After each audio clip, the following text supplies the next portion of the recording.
Bueno, pues muy bien, pues buenas noches de nuevo, Joel, Ariel, Dalia, ahora va llegando Rodolfo, ¿qué tal? Buenas noches. Y pues vamos a iniciar con lo que sería, en teoría, nuestro último encuentro de esta clase de escatología. Definitivamente hay mucho por decir y mucho por comentar. De antemano venía pensando hoy por la tarde el hecho de que si nos quedara todavía algún rescoldo de duda o si nos quedaran todavía muchos comentarios por hacer, en algún momento quienes tengan posibilidad y disponibilidad, podríamos por ahí conjugar alguna sesión por la mañana o por la tarde, de tal manera que nos podamos reencontrar. Por la noche resulta un poquitito más difícil porque me comentaba la doctora Ana que todas las sesiones de Zoom están ocupadas por la noche.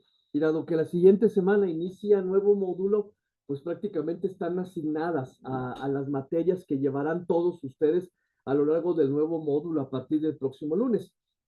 Así que entonces, dentro de esa perspectiva, pues no habrá ningún problema el hecho de que si nos queda todavía por ahí algún rescoldo o alguna cuestión, nos pondremos de acuerdo sobre cómo encontrarnos como para hacer un poquitito más. Así que, pues bueno, entonces, antes de iniciar directamente con el tema que dejamos el pasado viernes acerca de los novísimos, obviamente dicho de esa manera para englobar todo lo que serían los temas de la realidad final de las personas, ¿hay alguna duda, algún comentario, algo que deseemos expresar? Ahora es cuando estamos a tiempo de poder hacerlo. Entonces, adelante, dudas, preguntas, comentarios. Dejamos un momento el micrófono abierto antes de que pues iniciemos a comentar en donde nos quedamos el viernes anterior. Adelante.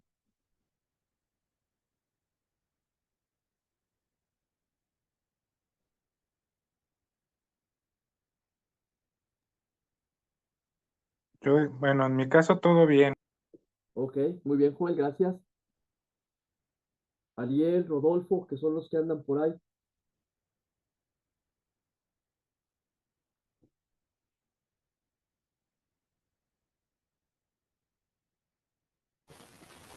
De momento todo bien, Nick. Muchas gracias. Ok, muy bien, Rodolfo, gracias.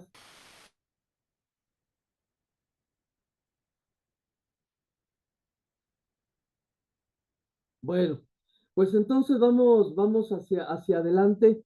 En cualquier momento que haya alguna duda o que haya una situación problemática, pues con toda confianza háganmelo saber. Ya saben que basta con que levanten su mano o simple y sencillamente abran su micrófono y pues de inmediato estamos sobre esta cuestión. El viernes pasado empezamos a introducir esto de que son lo que son las realidades últimas de la persona, haciendo una diferenciación entre la escatología general, de la cual ya hablábamos, y que tiene como principal fundamento la glorificación de Dios. Y a partir de la glorificación de Dios, la glorificación de todas sus criaturas, aun cuando consideramos que dentro de las criaturas se encuentra el hombre, que ha sido elevado a la categoría y a la dignidad de hijo de Dios, pero que a fin de cuentas, no en razón del ser de Dios, sino en razón de su voluntad, nos comparte este gozo y esta glorificación que tendrá que verificarse en las personas, de manera personal, a través de lo que es la experiencia de la muerte y de la resurrección personal, y luego de manera para todo el cosmos en lo que será la recapitulación final al final de los tiempos, de la cual hablaremos a continuación. Y decíamos que prácticamente la puerta para poder vivir estas realidades es la muerte. Y decíamos que no podemos desligar la muerte de entenderla por principio de cuenta como una experiencia total y netamente humana. Es decir, Dios no quiere la muerte de nadie. Simple y sencillamente la naturaleza humana ha sido concebido de esa manera, para que inicie y termine, para que tenga un periodo de vida de acuerdo a las leyes propias de la naturaleza humana y que acorde a esas leyes se vaya centrando en un periodo determinado de tiempo situado entre el nacimiento y la muerte para que se verifique lo que sería las coordenadas espaciotemporales de la vida. Pero insistíamos que la muerte para el cristiano reviste una categoría especial porque no solamente se considera como un acontecimiento triste y aniquilador, sino que particularmente es un trampolín que abre hacia la posibilidad de la planificación de la existencia, según lo creemos a través de la muerte y la resurrección de Cristo Jesús el Señor. Y de esa manera entonces se entiende mucho más, lo decíamos anteriormente, las palabras de Pablo. Para mí la vida es Cristo y la muerte es una ganancia. Es decir, no desde el punto de vista de que, ¿sabes qué? Nos urge morirnos, sino estamos viviendo en Cristo, estamos totalmente convencidos de que nuestra vida es en Cristo y por lo tanto morir es ganar para poder planificarnos en Él. Y cortábamos nuestra clase del viernes pasado diciendo que ya hay una consideración dentro de la fe cristiana en general de que hay una situación mox por mortem, es decir, creemos que no es que el hombre en general al momento de morir tendrá que esperarse durante quién sabe cuánto tiempo para que un día llegue el juicio final, sea puesto delante del juzgador y al ser puesto delante del juzgador, pues venga la última de las realidades, sino que dentro de la concepción de la temporalidad de Dios, que es el antes y el ahora, que todo se encuentra totalmente dentro de él, podemos pensar que este juicio personal que se realiza de las personas forma parte ya de este juicio final que llega dentro de una temporalidad única, hablando del caso de Dios, no de una temporalidad entendida dentro de la perspectiva humana que tiene un pasado, un presente y un futuro. En el caso de Dios, recuerden que es alfa, que es omega, es principio, que es final y que Él engloba absolutamente toda la existencia de todas sus criaturas. Desde que iniciaron, según se encuentra narrado en el libro del Génesis, con las respectivas reservas de lo que ustedes ya estudiaron, de la exégesis y de la hermenéutica que hicieron del Génesis, hasta el final de los tiempos.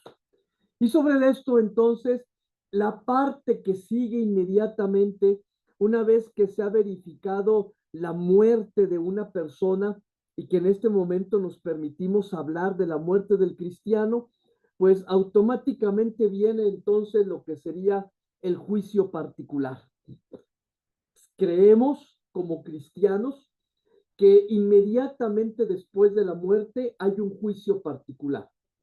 Me permito hacer en este momento el paréntesis, esperando que ya ustedes le hayan echado un vistazo a las presentaciones sobre la escatología budista, la escatología hindú, la escatología del Islam, mediante el cual inmediatamente después de la muerte, para los budistas y para los hindús, viene un periodo de una nueva oportunidad a través de un periodo de reencarnación y de autopurificación del alma que le va permitiendo volver a vivir.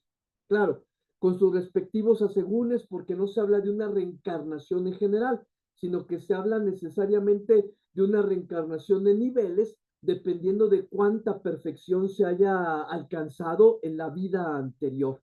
Mientras que en el caso del Islam hay un juicio definitivo una vez que viene la muerte, automáticamente eres juzgado. Si fuiste bueno, vas al lugar donde se encuentra Dios. Si fuiste malo, vas alejado totalmente al lugar que se encuentra lejos de Dios. Y dentro de esta perspectiva, resulta particularmente radical la concepción del islamismo, porque definitivamente en el caso de ellos hay que ser musulmán, hay que vivir conforme el Corán, hay que vivir total y auténticamente los principios del Corán, si no, ya desde esta vida eres considerado un enemigo no solamente del Corán, del musulmán, sino un enemigo de Dios. Y por lo tanto, si no te conviertes a su modo de ver las cosas, automáticamente estás perdido. Más aún, si eres de los que llevan la contra y de los que hace difícil la vida del musulmán, pues te declaran la yihad y entonces mereces morir en vez de estar estorbando. Entonces son concepciones totalmente diversas. En cambio, nos referimos nosotros a lo que sería la concepción plenamente cristiana que cree que inmediatamente después de la muerte hay un juicio particular.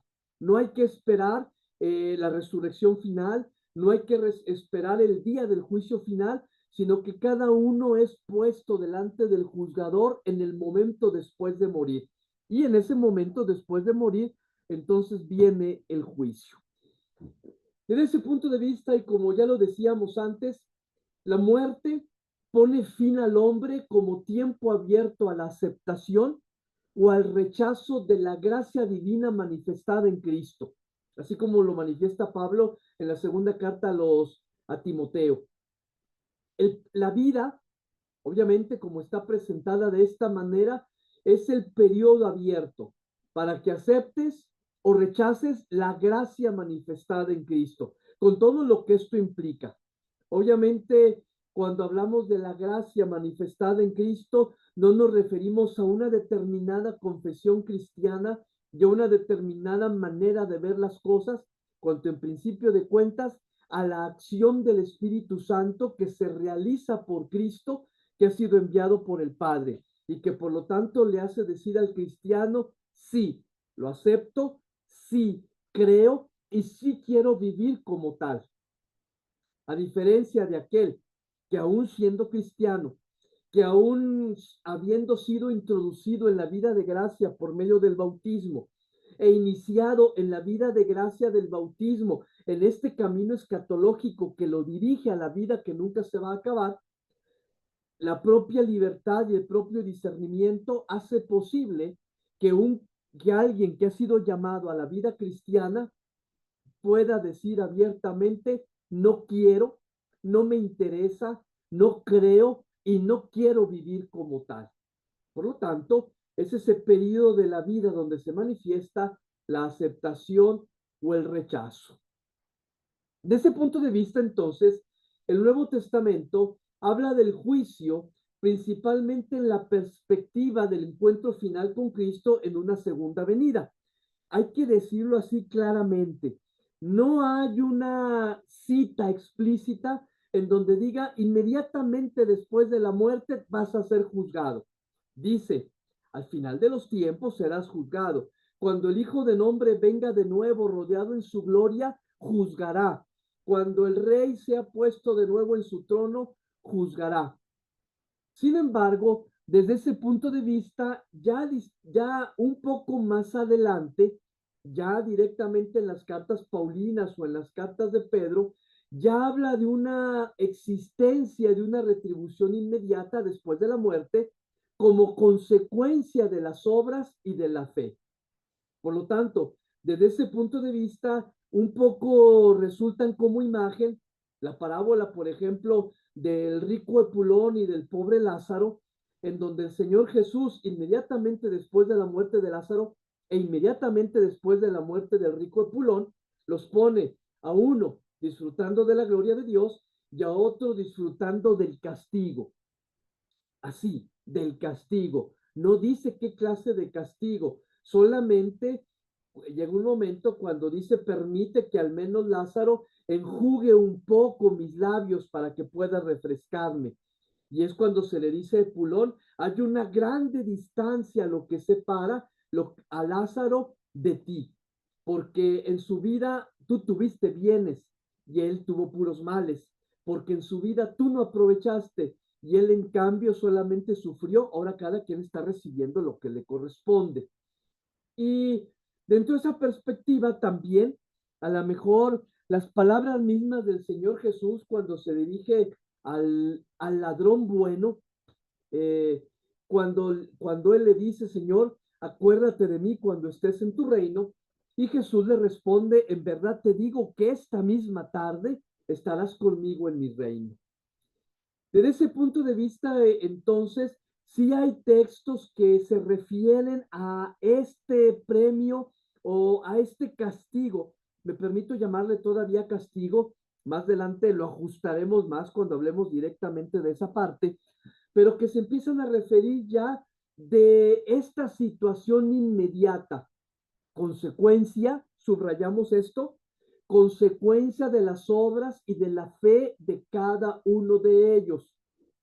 En ningún lugar se expresa que sea consecuencia de un actuar de parte de Dios.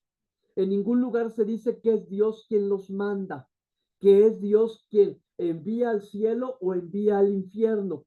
En la parábola misma en la que Jesús se refiere cuando dice, vengan benditos de mi Padre y entren, es gracias a lo que ustedes hicieron. Cuando les dice, en cambio ustedes, malditos de mi Padre, lejos de mí, fue por lo que dejaron de hacer, no porque el Padre quiera a unos o deje de querer a otros, sino simple y sencillamente por las obras y por la fe que cada uno de ellos tuvo durante su vida. Desde esta perspectiva, entonces, en la manera de concebirlo del cristianismo, cada hombre, después de morir, recibe en su alma inmortal su retribución eterna en un juicio particular en el que refiere su vida a Cristo, o bien a través de una purificación, como lo veremos también un poquitito más adelante, bien para entrar inmediatamente a la bienaventuranza del cielo, o bien para condenarse inmediatamente y para siempre. Esto es lo que queda siempre dentro de la manera de ver el juicio particular que cada uno de los cristianos recibirán al final de su existencia, inmediatamente después de la muerte. En concordancia a sus obras y a su fe, es como será juzgado, para entrar inmediatamente en la bienaventuranza del cielo, o bien para condenarse inmediatamente y para siempre. Lo veremos cuando hablemos del cielo y cuando hablemos del infierno, que al fin de cuentas resulta una consecuencia lógica de la decisión personal que cada uno tomó durante la vida. Si decidió vivir con y acorde al mensaje de Cristo Jesús, resultará lógico entonces que vaya a recibir un premio de bienaventuranza junto a él. En cambio, si decidió el rechazo, si decidió la incredulidad, es obvio entonces dentro de esa perspectiva que pudiese recibir algo diverso a lo que él mismo fue cosechando durante la vida. Entonces es por eso que el cristiano cree que inmediatamente después de la muerte hay ya una retribución, para bien o para mal. Sin embargo, subrayemos, para que no se sobreentienda y no se piense que estamos manejando conceptos distintos como lo hemos dicho en otro momento. Antes de nuestra vida, nosotros estábamos gratuitamente en el querer y en el pensamiento de Dios, por lo menos así lo creemos. Después de nuestra muerte, estaremos integrados totalmente al tiempo de la eternidad de Dios. Y por lo tanto, después de la muerte, ya no puede pensarse, ya no puede discernirse, ya no puede medirse en categorías espaciotemporales como lo hacemos hoy en día, que contamos segundos, minutos, horas, días, semanas, meses, años que transcurren entre el paréntesis de nuestro nacimiento y nuestra muerte. Una vez que participamos del acontecimiento de la muerte o que en nuestra vida llega el momento de morir, al saltar inmediatamente después de la muerte, ya no pertenecemos a una dimensión espaciotemporal como la que vivimos nosotros actualmente, sino que empezamos a participar del tiempo de Dios. Y entonces no confundamos. Puede ser posible, porque esto nadie lo ha podido explicar ni lo podrá explicar hasta que llegue el momento ya en el cual llegue la revelación plena en la segunda venida del Señor Jesús, en lo que va a ser la planificación definitiva, cómo es que se lleva a cabo el juicio personal y se equipara de la misma manera a lo que va a ser el juicio universal. O dicho de otra manera, si yo ya estoy en el cielo, ¿debo de esperar otro juicio? Si yo ya estoy, entre comillas, en el infierno, ¿debo de esperar otro juicio? O más bien ser realizado dentro de la temporalidad de Dios de una manera alterna y por lo tanto al vivir mi propio juicio, ya estoy participando del juicio final en la cual estamos participando absolutamente todos o participaremos todos al final de los tiempos. Esta es una cosa que definitivamente no se puede mencionar ni se puede decir, puesto que hasta ahorita, con excepción de Cristo Jesús, quien no pasó por ninguno de los juicios, es el único que ha regresado de la muerte. No hay absolutamente nadie más que haya regresado y que por lo tanto sea posible decir, pues se verifica de esta manera o es así o es asá. Desde ese punto de vista, entonces, y a consideración de lo que es entonces este juicio particular, desde el punto de vista de la Iglesia Católica, no así de las iglesias reformadas, como ya lo dijimos en nuestro cuadro que pusimos la vez anterior, desde el punto de vista también incluso de la Iglesia Ortodoxa, hay tres situaciones o estados posibles en las que el núcleo personal espiritual del individuo puede encontrarse después de la muerte. A consideración de la Iglesia Católica, de la Iglesia Cristiana Católica y Ortodoxa, estos tres estados son cielo, purgatorio o infierno. A consideración de las iglesias reformadas, se reduce a solamente dos estados, el cielo o el infierno. En un momento daremos las razones, cuando hablemos de cada uno de los estados, de por qué algunas iglesias cristianas sí lo consideran, particularmente el paraíso, y por qué otras iglesias cristianas no lo consideran. Antes de saltar directamente a explicar purgatorio, cielo o infierno, ¿alguna observación, pregunta o comentario con respecto al juicio personal? Adelante. Bueno, está bien. Yo, por ejemplo, el texto de Lázaro y el rico, Ajá, Apulón, bueno, que en la Biblia no mencionan su nombre, pero la tradición siempre le ha puesto el nombre ajá, al rico. ajá, Bueno, se toma como una parábola, entonces por eso muchos no lo tomamos como un texto del que se pueda sacar doctrina, ajá, al menos en el aspecto del destino de de las las personas. almas. Ujú, Y, y aunque sí hay textos, por ejemplo, el de Jesús cuando le dice al ladrón que ese mismo día va a estar con él en el paraíso, en otro de los evangelios no mencionan al ladrón bueno, los dos son malos en uno de los evangelios. así es, Creo que está en Lucas donde sí es ladrón bueno y ladrón malo, así es. ¿no? Y en los otros no menciona eso. Bueno, puede ser una aportación de Lucas. Sí hay textos que dan a entender eso de que el juicio es inmediato, también como lo decía la monja que me catequizaba, ¿no? Cerrando los ojos de la carne y abriendo los ojos a Dios, ¿no?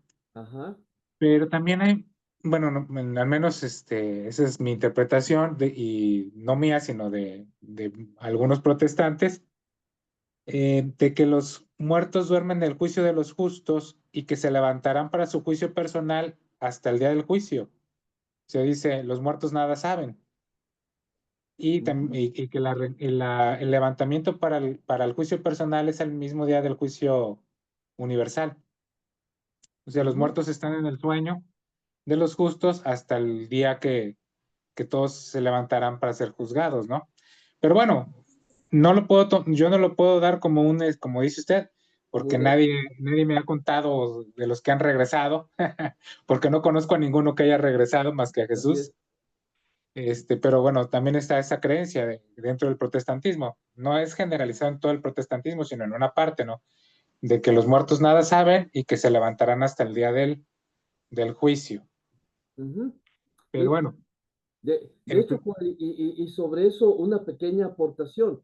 De alguna manera la reflexión teológica tiene que ir avanzando porque no vivimos la misma situación que se vivía hace algunos años, particularmente con respecto a lo que era la conservación de los cuerpos. Es decir, hasta hace algunos años, quizá 15, 20 años, la concepción cristiana de la conservación del cuerpo de los muertos era hay que enterrarlos, porque definitivamente va a llegar un día, el juicio final, cuando después de la resurrección definitiva se van a volver a reintegrar el cuerpo y el alma para vivir ahora sí ya en un cuerpo glorificado como el de Jesucristo. Sin embargo, obviamente, por razones demográficas y por muchas situaciones que nosotros conocemos hoy en día, la iglesia ha aceptado más la cremación de los cuerpos. Y desde ese punto de vista, entonces, vuelve otra vez a salir el grande conflicto de, ¿y si me cremaron? ¿Cómo le voy a hacer para que mi cuerpo se restituya a mi alma si mi cuerpo ya no existe? Más aún, dentro de las prácticas que de alguna manera se hacen hoy en día, que creman a las personas y van y las diluyen en el mar, o van y las diluyen en la montaña, o van y las echan a quién sabe dónde. Imagínate, ¿dónde van a encontrar el cuerpo? Entonces, la reflexión teológica también tiene que ir avanzando como para decir, híjole, pues no nos metamos en camisa de 11 varas.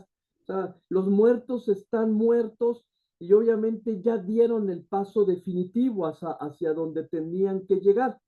De otra manera, también resultaría inútil la doctrina particularmente católica y ortodoxa de la veneración de los santos, porque si todo el mundo tendría que esperar el juicio final, pues estamos venerando a montones de santos que en realidad todavía no sabemos ni siquiera si están ya en la gloria o no, cuando la iglesia se atreve a decir, ya están allí. Entonces, dentro de esa perspectiva, la reflexión teológica tiene que ir madurando y bueno, creo que espera todavía madurar mucho más con respecto a la consideración de este juicio personal a la que todos debemos de. Pero vuelvo a recalcar, como tú muy bien lo dijiste, Joel, hay que decirlo con muchas reservas, porque en realidad nadie tiene la experiencia de alguien que haya vuelto y haya dicho puntualmente resultó de esta manera. Y ya fui juzgado, ya fui encontrado bueno, ya estoy en el cielo y sabes que al mismo tiempo ya estaba el juicio final. No hay manera de saberlo hasta que a cada uno nos corresponda llegar por allí. Adelante, Jessica. Gracias, maestro. Tengo una duda. Sí.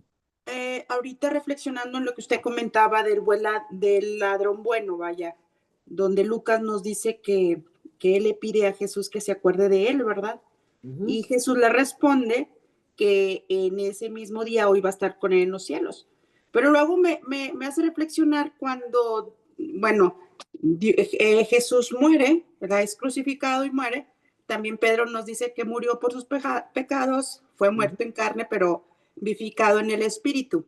Entonces, aquí la duda que yo tengo es, si Jesús le promete al ladrón que ese mismo día va a estar con él en el paraíso, entonces por el otro lado, la teología cristiana nos enseña que Jesús descendió a los infiernos. Entonces ahí ¿cómo lo puedo entender? ¿O va al cielo o se va al infierno? Que en ese, me gustaría que me lo aclarara. Sí, la reflexión de la iglesia primitiva, antes de crear, de hacer, como lo vimos por allá cuando hablamos de la cuestión cristológica, de la cuestión trinitaria, cuando en el concilio de Nicea y después en Constantinopla elaboran ya lo que es el credo de la iglesia cristiana, tal y como lo conocemos hoy en día. Anteriormente existía una tradición en el llamado credo de los apóstoles, que era un credo mucho más pequeñito, que hoy todavía se sigue utilizando. Hay a quien de pronto, alguno de los padres, cuando uno va a misa o en otras iglesias, de pronto dicen, vamos a hacer nuestra profesión de fe y hoy vamos a utilizar el credo de los apóstoles, que es justamente la única afirmación que existe, aunque posteriormente haya reflexiones teológicas al respecto, que dice expresamente, creo que el Señor Jesucristo murió, bajó a los infiernos y resucitó al tercer día. Esta manera de entender los infiernos y la manera que Jesús bajó, en realidad es una parte del proceso obligado que la iglesia primitiva tenía con respecto al quehacer de la misión de Jesús. Es decir, a partir de Jesús, la confesión en él da automáticamente la salvación, como es el caso de la confesión del ladrón bueno, que es justificado por el hecho de decir, yo creo que tú que estás en la cruz aquí conmigo, eres el Hijo de Dios y creo en ti y que eres capaz de hacer algo por mí. Y en ese sentido Jesús le dice, qué bueno que lo crees, pues sí, hoy mismo en la tarde vas a estar conmigo porque lo voy a hacer. Entonces, ahí no hay vuelta de hoja, pero es eso a partir de Jesús. La grande preocupación de los cristianos, particularmente los judíos de entonces, era, bueno, si todo mundo va a ser salvo a partir de la fe en Jesucristo, ¿qué pasa con todos los que vivieron antes de Jesucristo y que por lo tanto no lo conocieron? ¿Se van a perder? ¿Se van a quedar en el lugar de la condenación? Recordemos, como ya lo decíamos en la clase anterior, que para el judío solamente existía el Sheol como el lugar a donde iban los muertos y que todos estaban esperando la plenificación de la venida del Mesías para la plenificación de la gloria de Dios, desde el punto de vista del judío de ese momento. Por lo tanto, si los que creemos en Jesús a partir de ahorita vamos a ser salvos, ¿qué pasa con todos nuestros antepasados que no tuvieron oportunidad de creer en Jesús?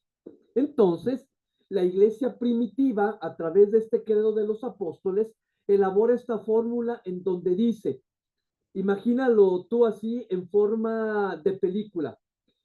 Jesús muere en la cruz y obviamente al morir en la cruz, él va automáticamente a guardarse 3 días en el sepulcro. No va directamente al cielo de antemano, ni siquiera va directamente al cielo desde la perspectiva, obviamente, de la teología como debe ser. Recuerda que pasan 40 días entre su resurrección y entre su ascensión. Por lo tanto, en realidad Jesús no va inmediatamente al cielo, a la casa de su Padre, sino hasta 40 días después. Sin embargo, la tradición muestra que en ese íter de tiempo entre que Jesús resucita, porque entre la muerte y la resurrección, Jesús estuvo realmente muerto, permaneció 3 días en el sepulcro y hasta el tercer día resucitó. Eso significa que del viernes al sábado estuvo muerto, que del sábado al domingo estuvo muerto. Claro, hay que recordar que desde este punto de vista son 3 días, porque la temporalidad judía también se leía de manera distinta. De la víspera del viernes a la víspera del sábado, en realidad es un día. De la víspera del sábado a la víspera del domingo es otro día. Y el tercer día, que es el amanecer del domingo, es cuando resucita. Bueno, Jesús permanece muerto esos 3 días esperando en el sepulcro. Al tercer día, Dios lo resucita y Jesús todavía anda entre sus discípulos 40 días. Pero la preocupación sigue siendo, bueno, ¿y los de antes qué? Bueno, hagámoslo mediante una fórmula entonces de confesión. Y entonces te digo, imagínalo como en una película así muy padre. Jesús muere en la cruz, es bajado de la cruz por Nicodemo y por sus amigos y por María y María de Magdala y por Juan y los que se acercaron y es puesto en el sepulcro. Lo envuelven en la sábana, tapan el sepulcro y al tercer día resucita. Y justamente en ese íter entre la resurrección y entre la ascensión al cielo, Jesús dice, ah, caray, y todos los que estaban antes de mí, que fueron buenos y que fueron fieles, me he hecho una vuelta al Sheol, no al infierno entendido como cristianamente se entiende, sino al Sheol entendido como lo entendían los judíos, es decir, el lugar de reserva de los muertos, donde estaban todos en espera de la glorificación final, que era el Sheol. Jesús baja hasta el Sheol y toma de la mano a todos los buenos y los lleva junto con él al cielo. Entonces, dentro de esa perspectiva, es así como se entiende que Jesús desciende a los infiernos, no porque él haya descendido, porque él haya merecido ir, sino porque él, dentro del acto misericordioso del Padre y obviamente como merecimiento por su sacrificio, le fue dado descender para traer a todos los que son de él y que en delante serían del Padre para llevarlos al cielo. Pero esta palabra infierno, que está obviamente puesta en el credo de los apóstoles, no debe entenderse en principio como el infierno de los cristianos, porque en ese momento todavía no está categorizado como después lo categoriza Dante en la Divina Comedia, donde hay fuego y los círculos concéntricos y que cada pecador recibirá un castigo distinto dependiendo de hasta llegar al círculo de los traidores, donde se viven las penas más infames de la infamia. Entonces, dentro de esa perspectiva, es así como se entiende. No el infierno en sí, sí el Sheol, a donde Jesús desciende después de resucitar, no como un merecimiento propio, no como una parte del proceso, sino que es enviado para que traiga a todos los suyos y los pueda llevar al cielo, en donde van a vivir ya el resto del tiempo junto con él. Eso sí, a partir de Jesucristo, para poder compartir con él, hay que creer.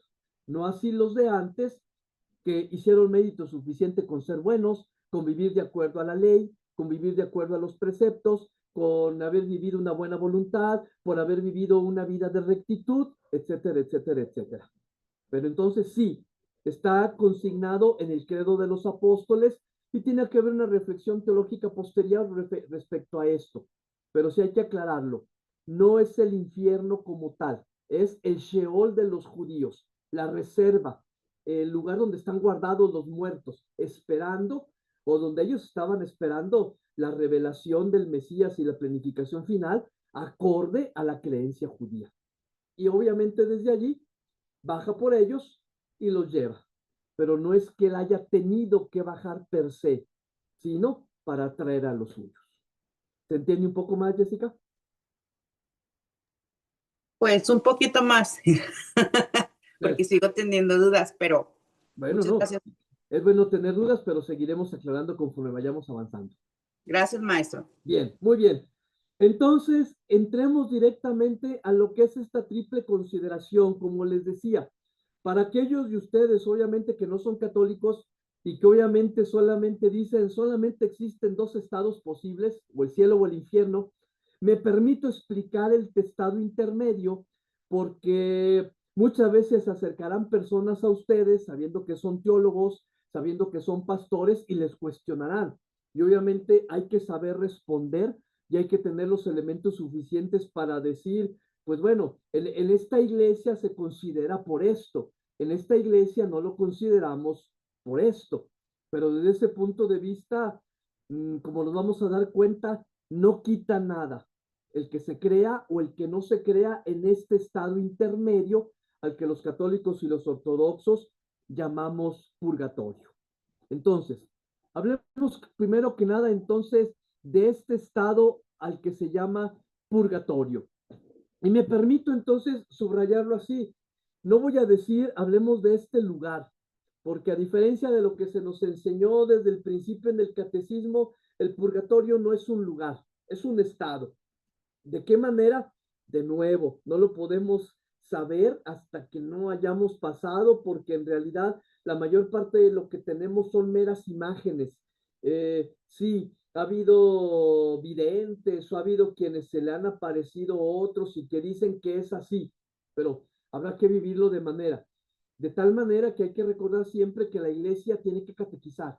Cada congregación cristiana tiene que catequizar, es decir, tiene que enseñarlo. Y la manera de enseñarlo es mediante categorías. Entonces, las categorías que más se acercan a ese cierto rasgo de sufrimiento, y qué mejor rasgo de sufrimiento que no sea poner la mano sobre el quemador de la estufa como para darse cuenta cuánto duele y decir, ve lo que te espera por andar de canijillo, te espera una quemazón para siempre. Y bueno, como que empieza a tener unos ciertas reservas de mejor dejar de andar de malandro. Pero bueno, hablemos del purgatorio. Desde la teología católica, la teología ortodoxa, existe un lugar intermedio que es el purgatorio. Y se describe simple y sencillamente diciendo que en quien muere en estado de gracia, es decir, ha optado por Cristo Jesús, ha vivido según sus enseñanzas, se ha esforzado mucho por vivir acorde a eso en lo que cree, pero todavía está inmaduro para gozar del íntimo consorcio con Dios, con los ángeles y con los santos. Es decir, todavía trae algún detallito por ahí que no lo hace totalmente puro y que, por lo tanto, hace que todavía no esté completamente listo ya para vivir la plenitud del reino de los cielos. Por lo tanto, ante esta situación en la cual el creyente aún no está maduro, por muchas razones, desde nuestra perspectiva decimos, murió sin su última confesión, murió todavía con una grande carga de pecados, al final no se arrepintió de un pecadillo por ahí que tenía y que lo está deteniendo, llamémosle como queramos, pero desde la perspectiva es, aún no se encuentra maduro, todavía no está en un estado de gracia tal que le permite post-mortem de manera inmediata brincar al estado de la plenitud del cielo. Para la Iglesia Católica existe este estado intermedio en el que el individuo, aunque ya está seguro de una eterna salvación, tiene que experimentar un proceso a la vez gozoso y doloroso que perfecciona sus disposiciones hasta tener la santidad necesaria para presentarse delante de Dios. Y vean cómo se entiende. Ya estoy seguro que me voy a salvar, pero traigo detallitos por ahí que todavía no me permiten estar de lleno. Entonces, es un proceso gozoso porque sé que sí me voy a salvar, pero es un proceso todavía medio doloroso porque sé que todavía no. A diferencia del que se encuentra en vida, que todavía tiene oportunidad de arrepentirse, que todavía tiene oportunidad de purificarse en vida y dar el salto directo, el que ya ha muerto ya no tiene oportunidad de hacerlo. Por lo tanto, tiene que pasar un cierto periodo de perfeccionamiento. Y empezamos a tratar de entender en qué consiste este periodo de perfeccionamiento. Si dentro de un momento nos atreveremos a decir y definiremos el infierno no como un lugar en donde está lleno de demonios y de llamas, sino como un estado de separación definitiva del amor de Dios, tendremos que decir entonces que este ya, pero todavía no del purgatorio, distinto del momento escatológico del ya todavía no en vida, se caracteriza por un gozo de que sé que me voy a salvar, pero sufro porque no sé todavía dentro de cuánto tiempo. Y al mismo tiempo que me alegro de que voy a alcanzar el premio, sufro porque todavía veo lejos a Dios, porque todavía lo siento lejos, porque aún no estoy en su presencia. Casi, casi, a mí se me ha ocurrido compararlo a veces como el gozo que tiene el novio todavía con su novia, que sabe que la tiene, que es feliz porque tiene una novia a la que ama y que se siente amado con ella, pero que todavía no es domingo y no la puedo ir a ver, que aunque sé que me ama, que aunque sé que me quiere, todavía no llega el día en que quedamos para vernos de nuevo, o todavía no llega la hora y le mando un WhatsApp hoy en día y pasa un minuto y pasan dos y pasan tres y no me contesta y ya estoy impaciente porque mi novia no me contesta. Y cuando llega la contestación, me siento contento. Quizá podríamos compararlo con esa alegría humana del ya tengo la seguridad, pero mi angustia, el que no ha llegado el momento todavía. Eso es entonces lo que se entiende por purgatorio y que dentro de la teología cristiana y ortodoxa es este tiempo especial de purificación que transcurre entre la muerte de una persona que no ha hecho todavía los méritos suficientes y que tiene que pasar todavía un pequeño tiempo de purificación antes de encontrarse de lleno en el lugar del eterno gozo en el cielo. Y bueno, hay que decirlo también desde esta perspectiva. Esto del purgatorio es una parte que corresponde más a la interpretación teológica de la Iglesia por cuestión de la influencia que tuvo inmediatamente por parte de las culturas helénicas. Ya decíamos que todo lo que venía de parte del judaísmo no existe un lugar como tal dentro de la concepción cristiana, perdón, judaica. Por lo tanto, no hay posibilidad alguna de que los primeros cristianos hayan dicho, es que ya desde el judaísmo se creía en un cielo, en un purgatorio y en un Sheol. No, no lo hay.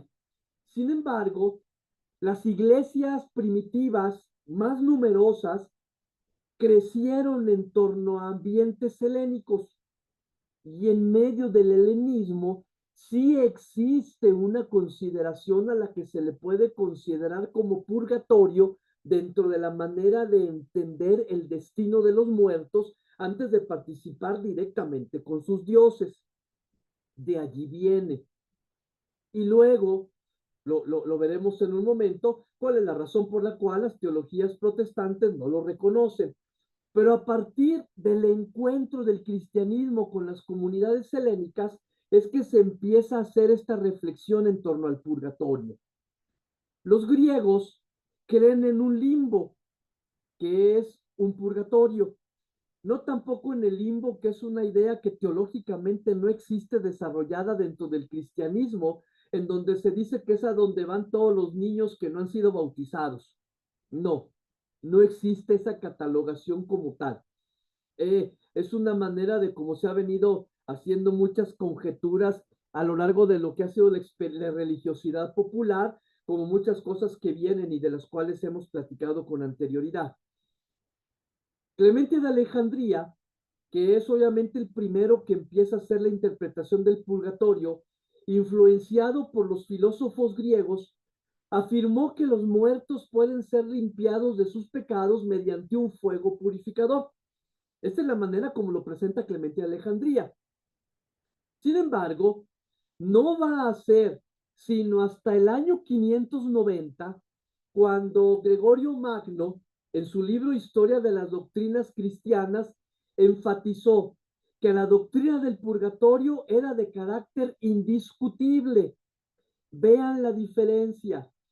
Debieron de pasar al menos 590 años desde la muerte y resurrección de Cristo, las primeras experiencias de las comunidades y todo lo demás, prácticamente ya en plena Edad Media, cuando a algún papa se le ocurre decir, sí, el purgatorio es doctrina indiscutible para el cristianismo. En ese momento todavía no hay división de la Reforma. Por lo tanto, entonces todos los cristianos deben de creer en el purgatorio, como ese fuego purificador del que hablaba Clemente de Alejandría, que hace posible que todos los pecados sean limpiados. Claro, estamos hablando de los pecados de aquellos que habían muerto en situación de pecado, porque se supone que lo más normal era que uno se esforzaba por no morir en pecado o por lo menos tener una reconciliación al final de la vida para de esa manera ser total y completamente perdonado. Desde esa perspectiva, entonces, es aquí donde nace la teología del purgatorio. Esta misma obra, por lo tanto, declara que a Gregorio Magno se le reconoce como el inventor del purgatorio. Y desde ese punto de vista, vean hasta entonces, y obviamente ya como una creencia arraigada, como algo que se consideró teológicamente útil, porque de nuevo viene el problema. ¿Y qué pasa con aquellos que mueren en pecado? ¿Y qué pasa con aquellos que no tuvieron oportunidad de reconciliarse al final? Por ejemplo, los que mueren en las guerras, por ejemplo, los que mueren de una enfermedad repentina, por ejemplo, los que mueren en algún accidente, por ejemplo, los que mueren sin haber tenido la oportunidad de reconciliarse y de arrepentirse al final de todas sus culpas. Entonces, pues definamos la doctrina del purgatorio.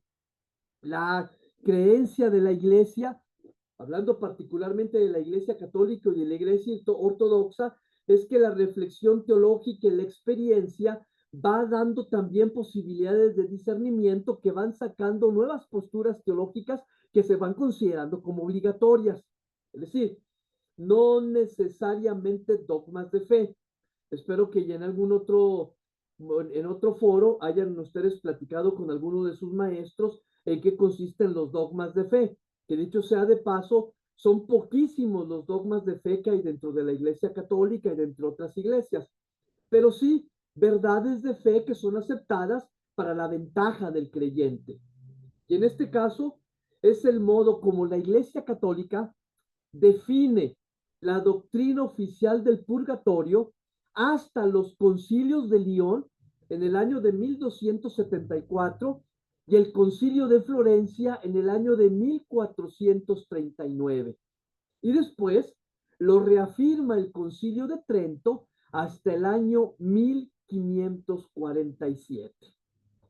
Vean cuánta diferenciación. Claro, uno como teólogo puede empezarse a preguntar, y antes de 1274, ¿qué pasaba con los que morían en pecado?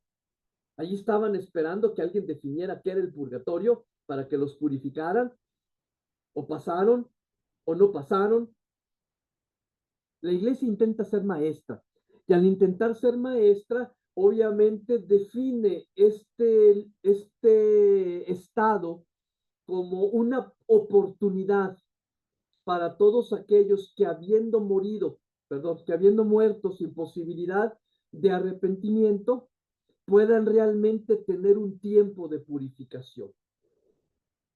Y me atrevo a decir, dentro de esa perspectiva, que en la Iglesia Católica, entonces se puede entender el purgatorio como un estado o un lugar donde las almas que mueren en gracia de Dios, pero no están completamente purificadas, sufren un proceso de purificación para poder acceder de esa manera al cielo. No es el infierno, ni un lugar de castigo eterno, sino un camino hacia la santidad necesaria para la visión beatífica. Eso es el purgatorio, es un paso. ¿Cuánto dura? No lo sabemos. Vuelvo a ser insistente. Todo esto se realiza dentro del tiempo de Dios y puede ser que sea un segundo, puede que sean 1000 años, pero hay que recordar que el tiempo de Dios, un segundo o 1000 años, es como un ayer que pasó. Dentro de esa perspectiva, entonces, es así como se entiende este purgatorio. Un estado donde las almas que aun cuando están en gracia de Dios, porque lo han aceptado, porque lo han vivido, porque están con Él, aún no están suficientemente purificadas y tienen que pasar un periodo especial de purificación antes de entrar al cielo. Y bueno, obviamente digamos que es un camino de esperanza que también se establece para aquellos que pertenecemos a la Iglesia Católica o que pertenecemos a la Iglesia Ortodoxa, sabiendo que si por alguna razón morimos no preparados, pues aún tenemos una chancecita de. Por consiguiente, entonces, las almas en el purgatorio están seguras de su salvación eterna, pero necesitan purificarse para alcanzar la plena bienaventuranza celestial. El purgatorio no es un estado eterno, ya que todas las almas que pasan por él eventualmente acceden al cielo. Dicho sea de paso, y por ejemplo, esta es una cosa que no tienen otras iglesias cristianas. En el caso de la Iglesia Católica y de la Iglesia Ortodoxa, es allí donde se sitúa justamente las oraciones por los difuntos. Es en donde se sitúa el Día de Muertos. El Día de los Muertos no es como uno cree para poner calaveritas de azúcar y poner altares y todas esas cosas. La celebración litúrgica del Día de los Muertos es un día en especial en la cual de manera litúrgica la iglesia dedica sus oraciones en favor de todos aquellos que se encuentran en este lugar de purgatorio, para que pronto sus almas puedan ser purificadas y acceder al cielo. Eso es el Día de Muertos. Y esas son las oraciones de intercesión que los cristianos hacemos por nuestros difuntos. Es decir, si a mí me constara al 100% que mi papá, que mi abuelo, que mi abuela, que mi bisabuelo, que mi tío, que mi tía ya se fueron directamente al cielo, pues yo simple y sencillamente volteo los ojos al cielo y digo, échenme una mano desde donde ustedes estén. Pero como no me consta, porque a fin de cuentas somos humanos y algún pecadillo debieron haber tenido, cada vez que yo voy a la iglesia y hago una oración por ellos, le pido a Dios que se apiade de sus pecados y pronto los haga llegar a Él. Porque consideramos que se encuentran en esta etapa o en este estado al que llamamos purgatorio. No van a ir al infierno, van al cielo, pero ojalá que sea muy pronto. Dentro de esta perspectiva, sí vale la pena mencionarlo que en el caso de las iglesias reformadas no existe esta consideración del purgatorio por una situación lógica. Recordemos que la manera como Lutero y Calvino fueron pensando todas y cada uno de los postulados de la Reforma en contestación a la Iglesia Católica de ese momento, obviamente ellos confían total y eterna y completamente que el creyente se justifica por la fe y lo muestra a través de sus obras. Y definitivamente, quien ya ha sido justificado por la fe y lo ha demostrado a través de sus obras, automáticamente pasa al cielo. En cambio, aquel que no ha creído y que por lo tanto tampoco sus obras lo han manifestado, automáticamente va al infierno. Desde la perspectiva de las iglesias reformadas, la decisión fundamental por Dios es ya. Estás decidido, inmediatamente después de la muerte vas al cielo. No te decidiste, inmediatamente vas al infierno. No hay medianías. En cambio, en el caso de la Iglesia Católica y la Iglesia Ortodoxa, consideran que uno puede andar así medio frío, medio incrédulo, medio como que no, y aún tendrá oportunidad de purificarse. No así las iglesias reformadas. Es por eso que entonces en las iglesias reformadas no existe la figura del purgatorio. Es sí o es no. Tomando tal cual de manera literal la afirmación del Evangelio en donde dice, porque no fuiste ni frío ni caliente, te vomito. Punto. No tuviste elección, te vomito. Y desde ese punto de vista, entonces, o vas a la izquierda o vas a la derecha, y no un punto intermedio en donde todavía puedes purificarte antes de ir definitivamente hacia la derecha. Entonces, históricamente, las iglesias protestantes o reformadas, que obviamente se convirtieron en contestatarias de muchas de las prácticas que no estaban muy bien vistas en aquel tiempo dentro de la Iglesia Católica, obviamente también empezaron a hacer discernimientos teológicos en este sentido. De la misma manera como no aceptan ellos lo que son las indulgencias, porque tampoco tenía razón de ser. En aquel entonces, las indulgencias se consideraban como la compra de puntos para que cuando yo llegara al purgatorio, los donativos económicos que yo había hecho en favor de la iglesia me iban sumando puntos para alcanzar pronto el perdón de mis pecados y de esa manera poder acceder más rápido al reino de los cielos. Y por lo tanto, en aquel entonces, el que daba más limosna tenía más indulgencias. El que pagaba más tenía más posibilidad de ir rápidamente al reino de los cielos. En contestación a esto, Lutero y Calvino borran del mapa totalmente la consideración de las indulgencias como una posibilidad para ganarse un lugar en el cielo. Y obviamente ellos a raíz de eso dicen o eres o no eres. Punto. Adelante, Joel.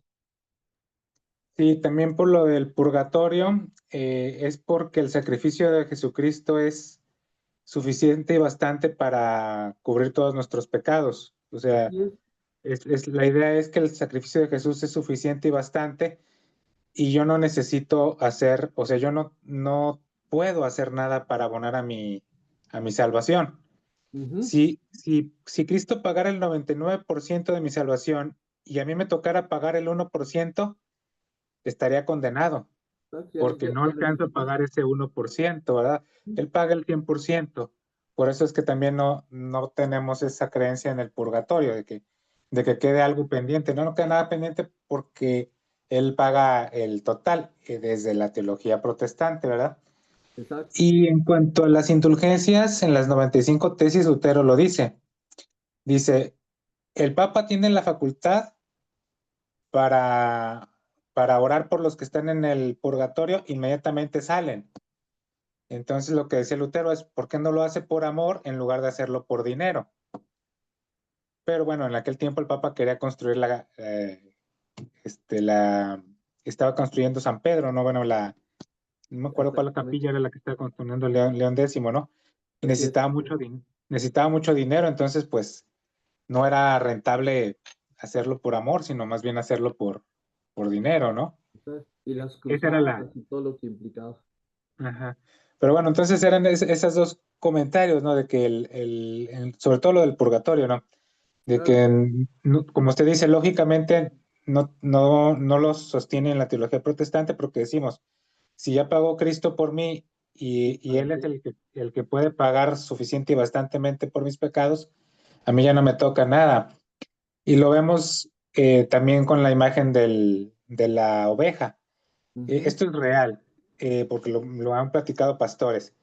Hay veces que mueren ovejas y mueren bebés, porque hay mucho frío, por lo que sea, pero quedan cruzados, o sea, quedan bebés ovejas huérfanos y quedan mamás ovejas sin bebé. Pero las Ujú. mamás ovejas no cuidan de los huérfanos porque no son los suyos. Entonces el pastor lo que hace es, al muerto lo abre y le saca la sangre y con la sangre unta a uno de los huérfanos. Entonces la oveja lo huele al suyo y entonces lo empieza a amamantar. Ujú. Entonces, esta es la imagen que tenemos nosotros del día del juicio. Los que llegan están cubiertos con la sangre de Cristo. Entonces Dios llega y te huele o te ve, ¿sí me explico? Sí, Y sí, sí. hueles a Cristo. ¿Sí me explico? Traes la sangre de Cristo. Entonces te juzga en Cristo y Cristo pues es inocente. Y el que llegue sin la sangre de Cristo pues huele a pecado. Entonces, pues por eso es condenado, ¿no? Es Sí, eso. El que huele a Cristo pues es como hijo y entra como hijo y es juzgado como hijo. Y el que entra sin Cristo, pues huele a pecado y huele ajeno. así Entonces es. es rechazado. Pero Exactamente. bueno, era eso básico, perdón por Sí, interrumpir. sí, gracias, juez. No, al contrario, muchas gracias por las aportaciones. Y de antemano, obviamente, todo esto ha requerido a lo largo del transcurso del tiempo una reflexión teológica profunda, porque de la misma manera como tendríamos que darle la razón a Lutero y las tesis reformadas, que obviamente el sacrificio de Cristo es suficiente, también la reflexión teológica se dejó guiar por las palabras de Pablo que decían es necesario que completemos en nosotros lo que le falta al sacrificio de Cristo. Y también está en la escritura. Entonces, como que hay que hacer las reflexiones de tal manera que no es que al sacrificio de Cristo le falte algo, lo único que en realidad falta es que nosotros lo aceptemos. Y esta es la parte que la Iglesia Católica ha querido defender con respecto a la propuesta del purgatorio. Hay aceptación, hay voluntad, pero siempre hay algo que falta. Y ese algo que falta te lo voy a completar en el purgatorio. Entonces, es de esa manera como es concebido y también, obviamente, no aceptado por las iglesias reformadas porque el sacrificio de Cristo es suficiente. Y si es suficiente y yo morí ya en la gracia de Cristo, pues entonces, ¿por qué necesito purificarme más? Si es suficiente lo que Cristo ha hecho por mí. Bueno, de allí entonces viene la consideración obviamente del cielo. Desde esa perspectiva, entonces, y esto sí, obviamente es creído de manera general por todas las iglesias y por todas las congregaciones cristianas dentro de esta perspectiva. No es el cielo de los budistas, no es el cielo de los hindús, no es el cielo de los mahometanos, no es el cielo de muchas otras consideraciones, es el cielo de los cristianos. Y es así como tiene que entenderse y como tiene que concebirse desde el punto de vista cristiano.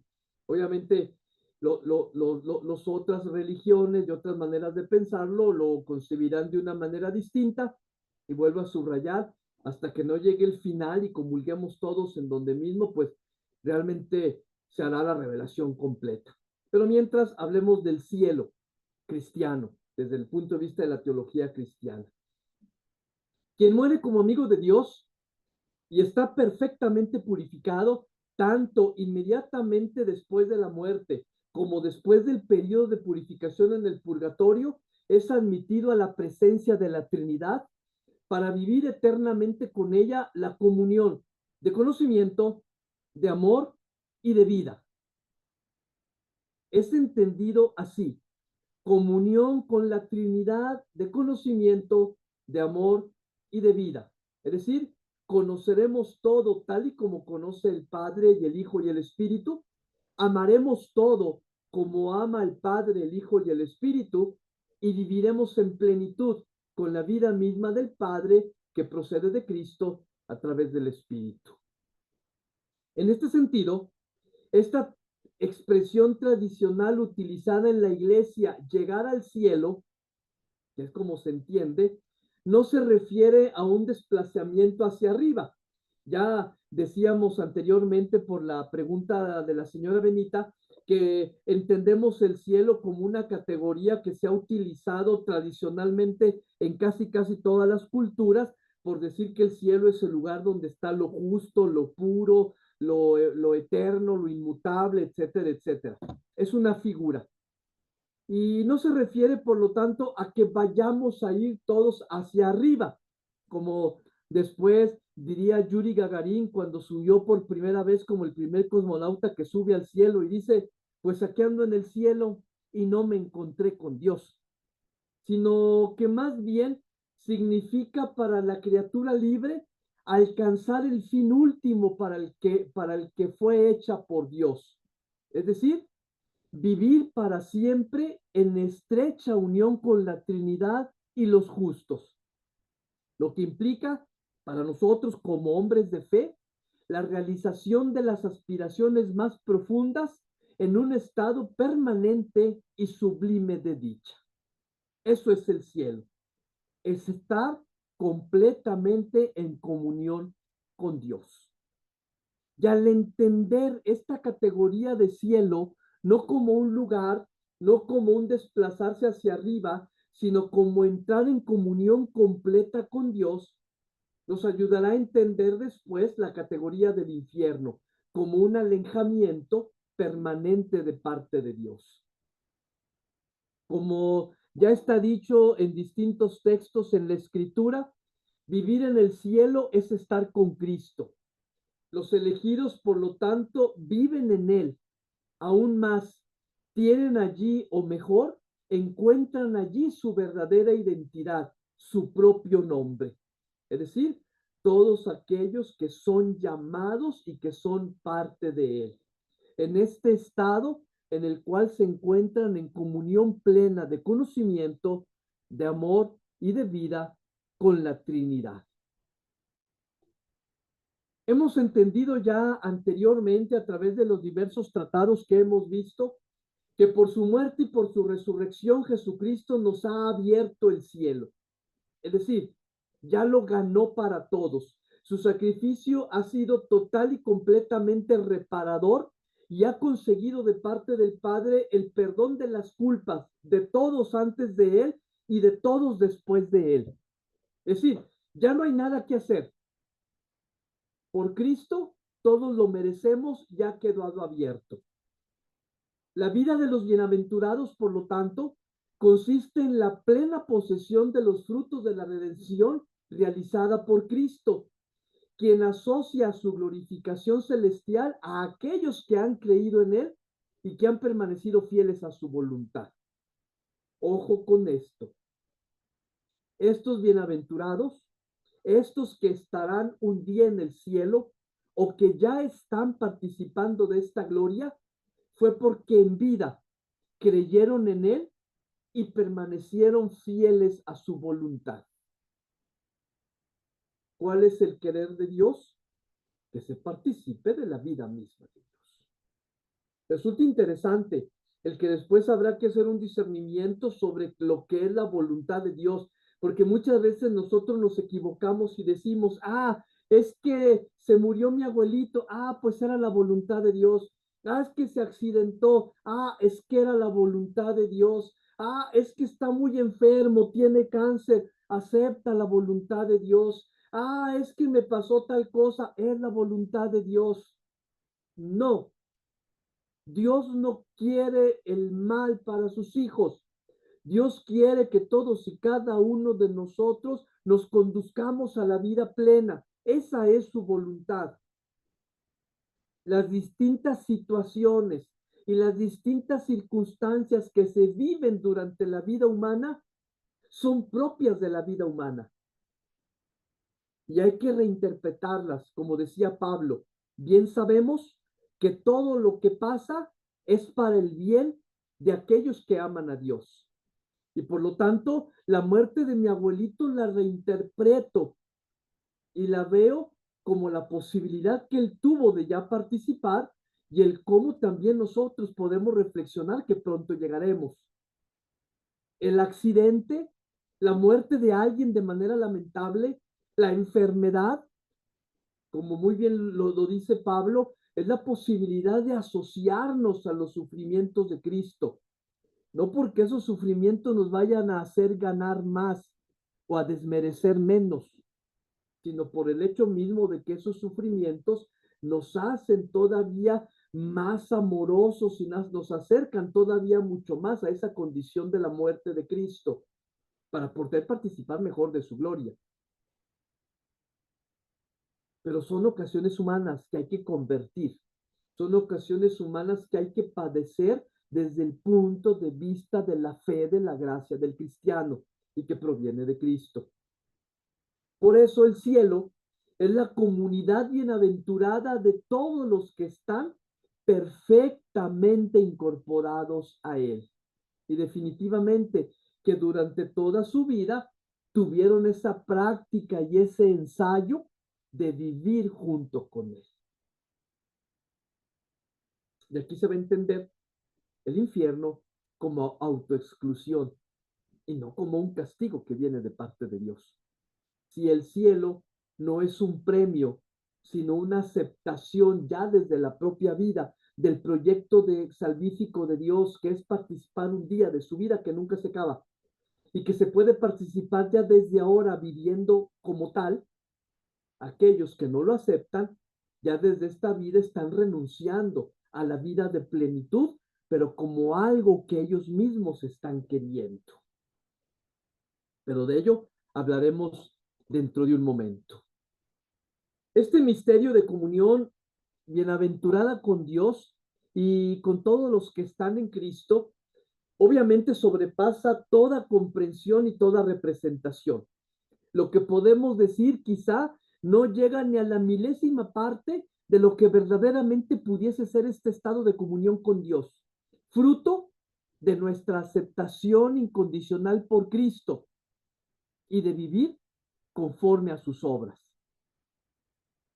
La escritura obviamente nos habla de esta bienaventuranza en imágenes, nos habla de vida, nos habla de luz, nos habla de paz, nos habla del banquete de bodas, nos habla del vino del reino, de la casa del Padre, de la Jerusalén celestial, del paraíso. Pero como dice Pablo, es lo que ni el ojo vio, ni el oído oyó, ni al corazón del hombre llegó. Esto es lo que Dios ha preparado para aquellos que le aman. El cielo. Lo que ni el oído oyó, ni lo que el ojo vio, ni lo que al corazón del hombre llegó. Es algo que va mucho más allá y que definitivamente no se experimenta hasta el momento que después de la muerte se tenga la dicha de poder disfrutar de esta comunión plena con la Trinidad en conocimiento, en amor y en vida. Por lo tanto, el cielo entonces no es un lugar, no es allá arriba, no es, sino más bien de nuevo viene a ser un estado de comunión plena. ¿Cómo? No lo sabemos. ¿Cómo es que será posible que al final los cientos de miles de millones de almas humanas que han vivido, que vivimos y que vivirán, llegarán a una comunión plena un día en el cielo. No lo sabemos hasta el día que lleguemos.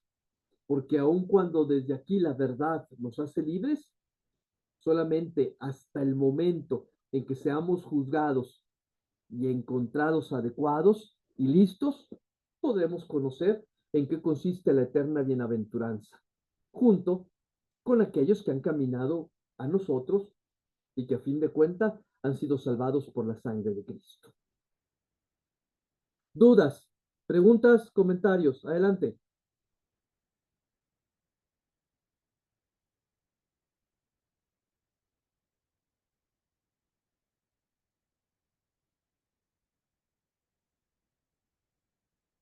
Bien, vamos entonces, avancemos.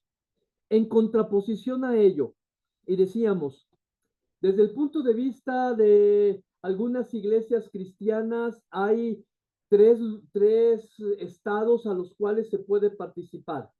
El purgatorio, que es un estado de transición y de purificación, porque no se está completamente listo después de la muerte para ir al cielo, con las reservas de la no aceptación de esta etapa por parte de las iglesias reformadas.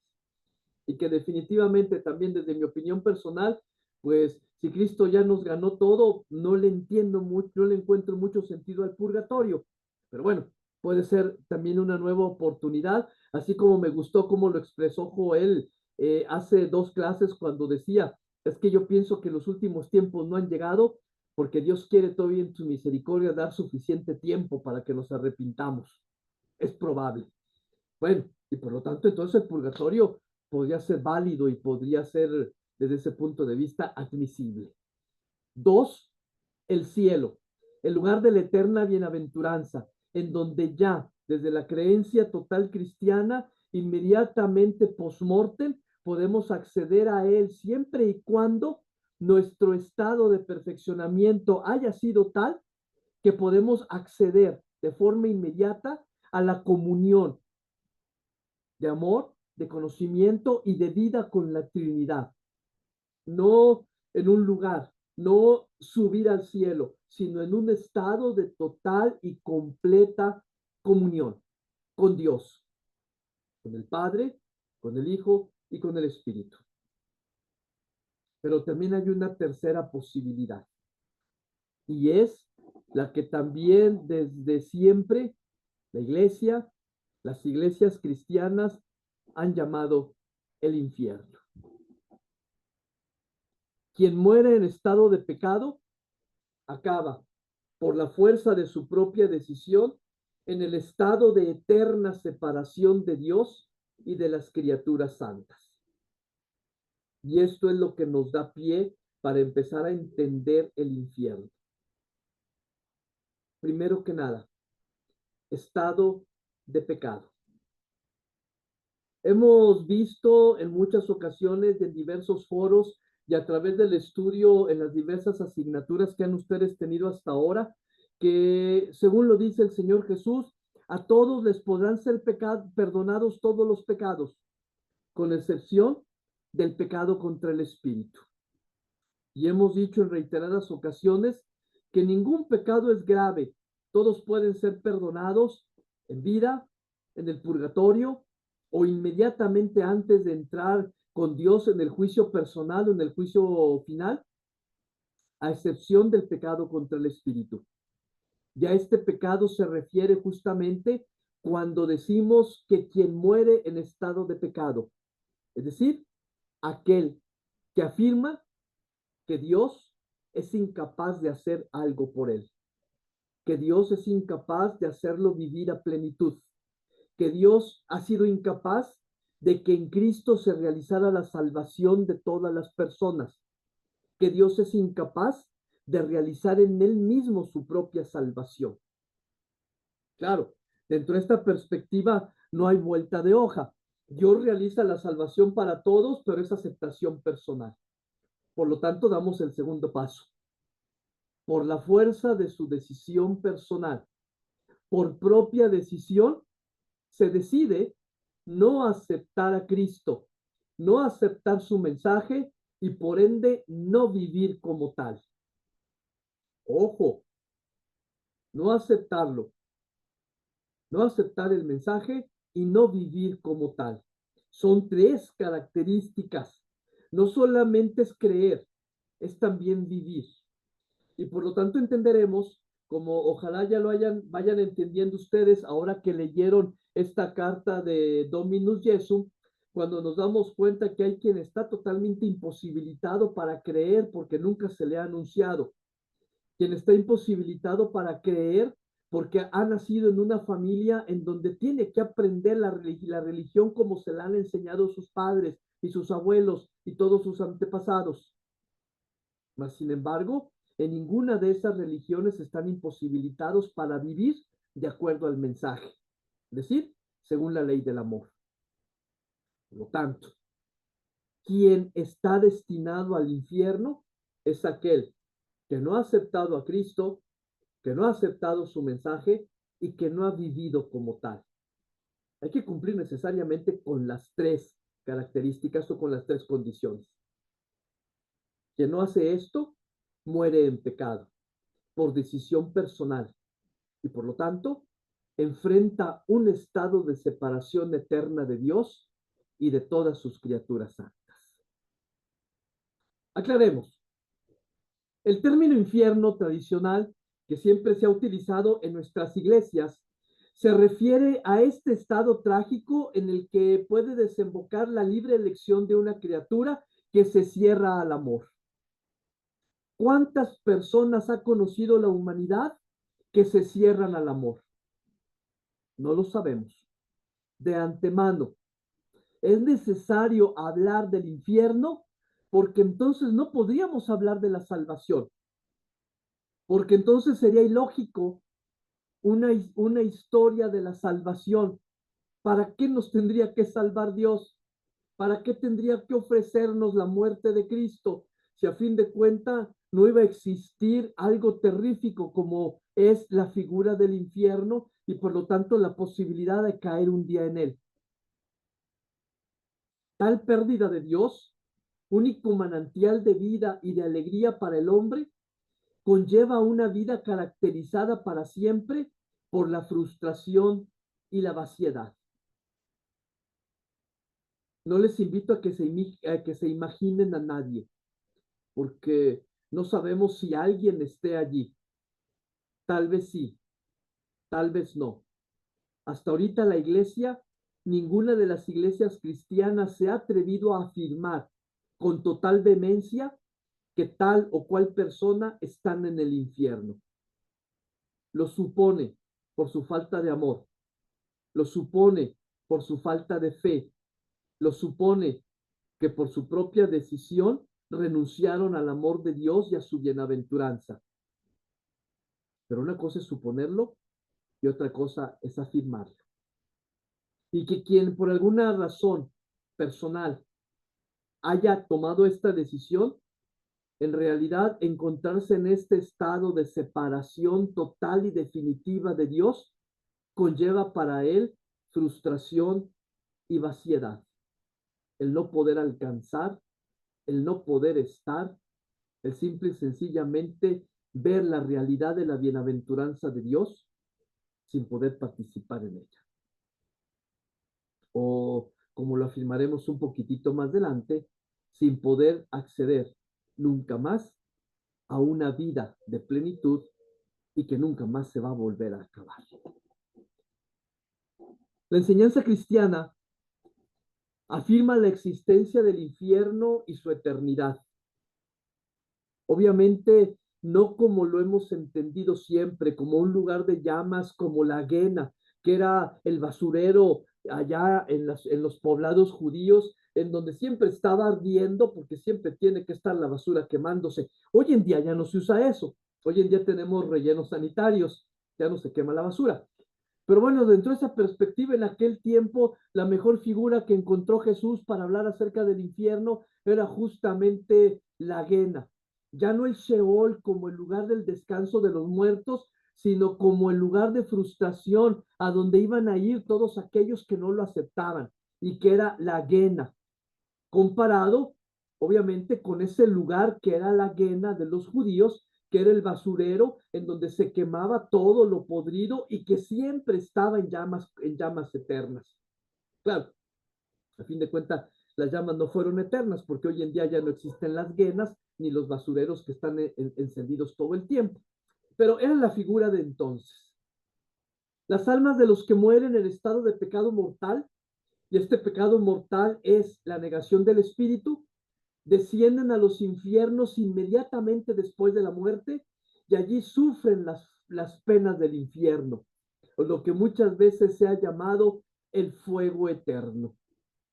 Y también es ipso facto. De la misma manera como es posible que mox por mortem, es decir, de manera inmediata después de la muerte, el alma del creyente pueda ir al cielo, también de la misma manera es factible y posible que inmediatamente después de la muerte, el alma de aquel que por su propia decisión no ha aceptado a Dios y su amor, automáticamente vaya al infierno. Y la pena principal de este infierno consiste en la separación eterna de Dios, en quien únicamente el hombre puede tener la vida y la felicidad para las que ha sido creado y a las que aspira. Y definitivamente también lo podríamos decir en base a una experiencia total y completamente humana. Cuando uno está total y completamente enamorado de alguien, y a raíz de haberle fallado a ese alguien de manera inevitable e irrevocable, y ese alguien decide dejarnos y decide decirnos, ya no quiero nada contigo, aléjate de mi vida, viene un estado de frustración, de tristeza, de desencanto, de agonía por no estar cerca del amor o de la persona a quien tanto amamos. Humanamente puede entenderse de esa manera. Claro, la diferencia es que humanamente esto no es eterno. Dicen por ahí que un clavo saca otro clavo. Y desde ese punto de vista, pues una vez que hemos acabado con un amor o han acabado con nosotros, a la vuelta del tiempo terminamos encontrando uno que nos planifica mucho más. No así en el caso del infierno. La separación eterna de Dios es lo que marca el destino de quienes por su propia decisión han decidido estar separados de Dios. Por lo tanto, la fuerza ni los zapatos. Y así, Dios no puede hacer tampoco nada por ellos, porque libremente ellos han decidido estar fuera. Jesús nos advierte que estaremos separados de Él si omitimos socorrer las necesidades graves de los pobres y de los pequeños que son sus hermanos, de manera sistemática, de manera constante. Es decir, cualquiera de nosotros que somos creyentes y que somos cristianos podríamos decir, pues, la verdad, muchas veces he hecho caridad por los demás y yo pienso que eso me valdrá para un día entrar. Recuerdan que un día les recomendaba yo que leyeran la obra Los hermanos Karamazov de Fedor Dostoyevsky, particularmente, pues, los lugares más particulares y especiales cuando, obviamente, Iván Karamazov cuestiona a Alyosha, el novicio aquel que cree en Dios y le dice, ¿en cuál Dios crees tú? Y me gusta la imagen que él pone cuando dice, es que no es posible creer en un Dios que es misericordia y que es amor, porque allí está el infierno. Y le pone el ejemplo y le dice, el caso aquello de la señora aquella que estaba en el infierno y que le decía a su ángel, ayúdame a subir al cielo, porque aquí es mucho dolor y mucho sacrificio. Y entonces el ángel aquel va con Dios y le dice, es que, ¿qué puedo hacer para ayudar a aquella a quien tú me encomendaste cuando estaba en vida? Y Dios se pone a repasar y dice, ah, caray, deja ver si encuentro una obra buena que alguna vez esta señora, alguna vez pudiera haber hecho para que eso le sirva, para que la traigas para acá. Y de pronto Dios se acuerda, ah, sí, ya me acordé, un día a un pobre le regaló una cebolla Bueno, es un acto de amor y de misericordia. ¿Sabes qué? Agarra esa cebolla y aviéntasela. Y dile que se sujete fuertemente a la cebolla, que está atada a una cuerda y la vamos a subir al cielo. Y obviamente el ángel ve a aquella señora y le dice, te voy a arrojar tu cebolla. Y la señora inmediatamente, la mujer aquella la toma y empieza a subir. Pero ¿de qué manera aquel que ya estaba por sus propios actos destinado al infierno, mientras va subiendo, otros condenados ven la oportunidad y le toman uno una pierna, le toma otro otra pierna, otro se agarra fuertemente de su cintura y debajo de ellos otro se agarra fuerte y otro se agarra fuerte y juntos empiezan a subir, pero donde la mujer se percata de ello, inmediatamente se empieza a mover y a mover gritando, esta cebolla es mía, la oportunidad es mía. Y de tanto movimiento que va haciendo, como conocemos todos las cebollas, mientras ella se empieza a mover al tener la cebolla en sus manos, esta misma cebolla se empieza a deshacer, hasta que definitivamente la mujer ya no tiene nada de qué asirse y cae irremediablemente de nuevo al infierno. Es una figura que utiliza Ferdó Dostoyevsky para decir, ven lo que le pasa a aquellos que definitivamente no aceptan la salvación de Dios. A fin de cuentas, parte del quehacer del cristiano en esta vida es socorrer las necesidades graves de los pobres y de los pequeños que son sus hermanos. Es por ello que morir en pecado mortal, sin estar arrepentido, ni acoger el amor misericordioso de Dios, significa permanecer separados de Él para siempre, por nuestra propia y libre elección. De esa manera, entonces, el infierno no es un castigo, el infierno es elección personal. Así como en esta vida se elige estar lejos de Dios, así como en esta vida se elige no vivir según los preceptos de Dios, ojo, se le conoció, se le anunció, se le participó, pero aún con ello no lo aceptó, no lo vivió, no lo testimonió. En ese sentido, entonces, están destinados a permanecer total y completamente separados de Él, como una consecuencia de la elección que ellos tuvieron en vida.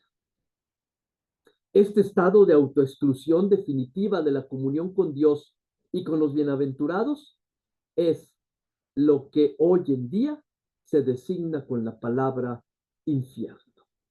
Es decir, si nos atrevemos a decir, el infierno como lo hemos concebido muchos años y muchas veces antes de estudiar teología, como tal no existe, no es un lugar de llamas, no es un lugar de donde los diablitos te están picando las costillas con sus tridentes, no es un lugar en donde te sacan la lengua y en donde estás haciendo cosas quién sabe qué. Todo eso es aguantable. En cambio, no hay nada equiparable a la frustración eterna como estar eternamente separado de Dios. Eso realmente es el infierno. Y como lo hemos dicho en reiteradas ocasiones, ninguna, pero absolutamente ninguna de las iglesias cristianas se ha atrevido a decir hasta hoy en día que fulano o sutano se encuentran en el infierno. Suponen que algunos, por su negación, por su lejanía, por su falta de amor, pudiesen encontrarse allí.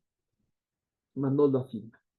En cambio, si es capaz de decir que muchísimos se encuentran ya en la bienaventuranza de Dios disfrutando del cielo.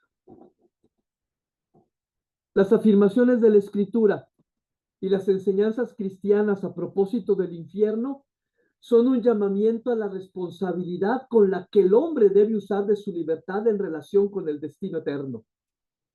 La iglesia es maestra, y lo vuelvo a afirmar.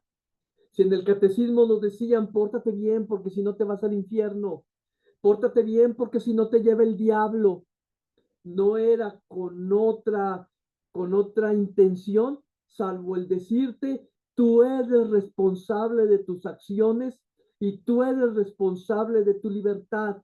Por lo tanto, tu destino eterno depende de ti, de lo que tú elijas, de lo que tú hagas, de lo que tú creas, de lo que tú obres. Ese va a ser tu destino.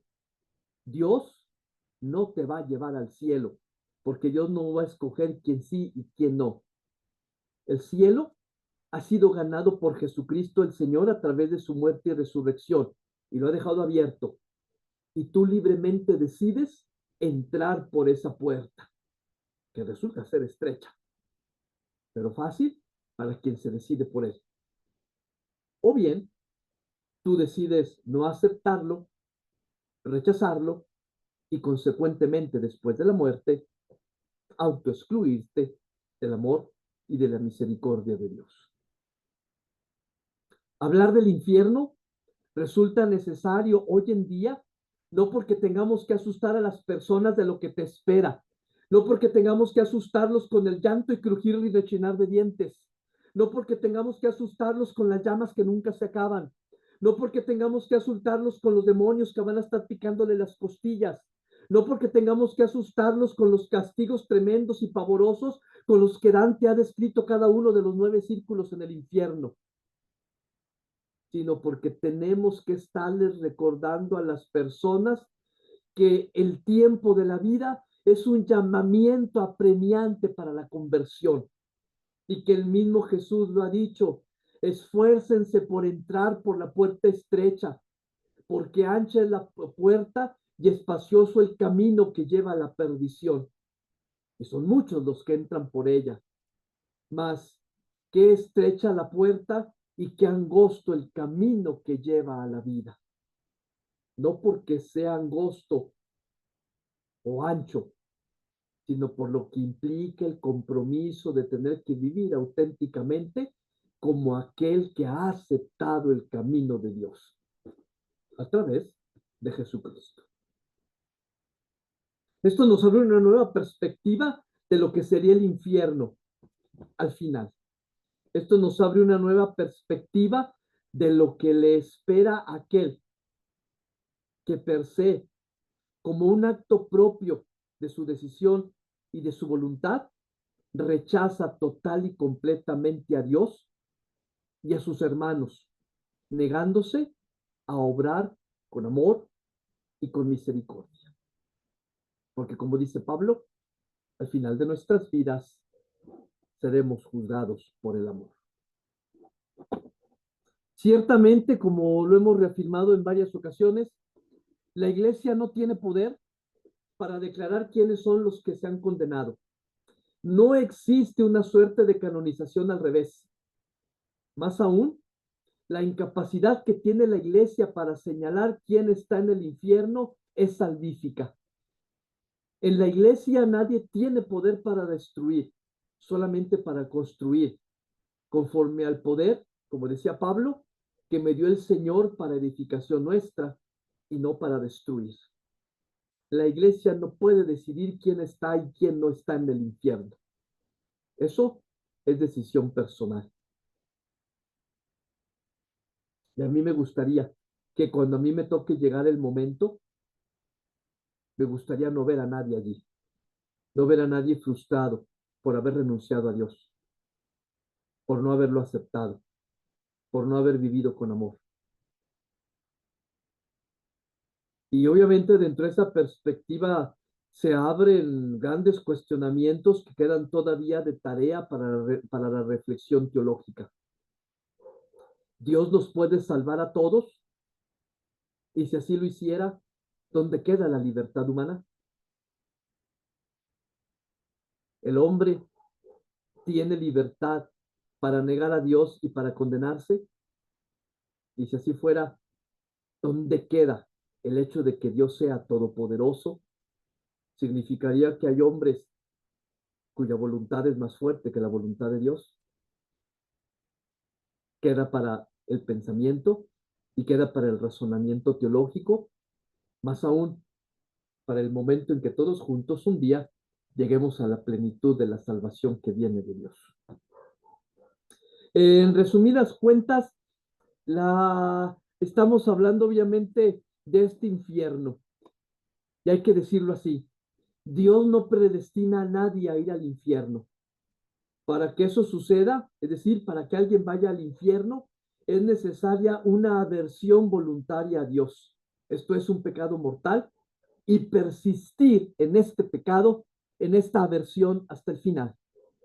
Sí, sí existe posibilidad de una conversión última, aun cuando toda la vida haya sido un hijo de la guayaba, el último momento se puede convertir si lo hace de corazón, si lo hace confiando plenamente en Dios. Pero ¿por qué? Y luego los que vivimos bien durante toda la vida, ¿por qué también vamos a ir al mismo lugar? Recuerden la parábola de los trabajadores en el viñedo. ¿Te va a enojar que yo sea bueno? ¿Te hace problema que le dé lo mismo al que trabajó conmigo desde la mañana que al que trabajó solamente conmigo la última hora de la tarde? ¿Te va a enojar a ti que yo sea bueno? Esa parte le corresponde a Dios. Desde siempre, desde el principio del cristianismo, el problema del infierno ha turbado a los grandes pensadores de la iglesia desde los comienzos. Desde Orígenes hasta Mijaíl Bulgakov y Hans von Balthasar. Es interesante leer a von Balthasar. Von Balthasar es el último de los grandes teólogos católicos, junto con Moltmann, dentro de los teólogos reformados, que no aceptan de ninguna manera la existencia del infierno y por lo tanto tampoco aceptan la condenación de las personas. Ya desde tiempos de Orígenes, la iglesia condenó la trinificación apocatástica, que después Teilhard de Chardin volviera a mencionar cuando decía que era más posible que Dios reunificara y que salvara a todos por su poder y por su misericordia. Ha sido siempre condenado por la iglesia. Sin embargo, los últimos teólogos, grandes pensadores como Baltasar y como Moltmann, han hecho grandes escritos para decir, es que no es posible que puede existir un infierno o una condenación debido al ser y al querer de Dios. Pero bueno, hasta la fecha nuestras iglesias lo continúan afirmando, pero lo que salva todo es que mientras que la salvación que viene de parte de Dios en Cristo es también una consecución de manera personal, conforme lo acepta, el infierno o la perdición eterna no es un castigo que viene de Dios, sino una consecuencia de la aversión completa a Dios que uno pudiese tener durante la vida. ¿Y qué es entonces lo que estamos diciendo? El problema sigue permaneciendo. ¿Puede Dios, que ha amado tanto al hombre, permitir que éste lo rechace hasta el punto de querer ser condenado a perennes tormentos? Y sin embargo, las palabras de Cristo son unívocas. No hay vuelta de hoja y no hay que interpretarlas a nuestro gusto y conveniencia. En Mateo se dice claramente de los que irán al suplicio eterno. ¿Quiénes serán estos? La iglesia nunca se ha pronunciado al respecto. Realmente es un misterio inescrutable entre la santidad de Dios y la conciencia del hombre. El silencio de la iglesia es la única posición oportuna del cristiano. Es decir, nosotros no podemos saber ni podemos desear que alguien se vaya al infierno por propia decisión. También cuando dice de Judas, el traidor, que sería mejor para este hombre no haber nacido, la afirmación no puede ser entendida con seguridad como una eterna condenación. No lo sabemos. Solamente cuando todo sea recapitulado en Cristo. Y bueno, nos quedan unos cuantos minutitos. ¿Dudas, preguntas, comentarios?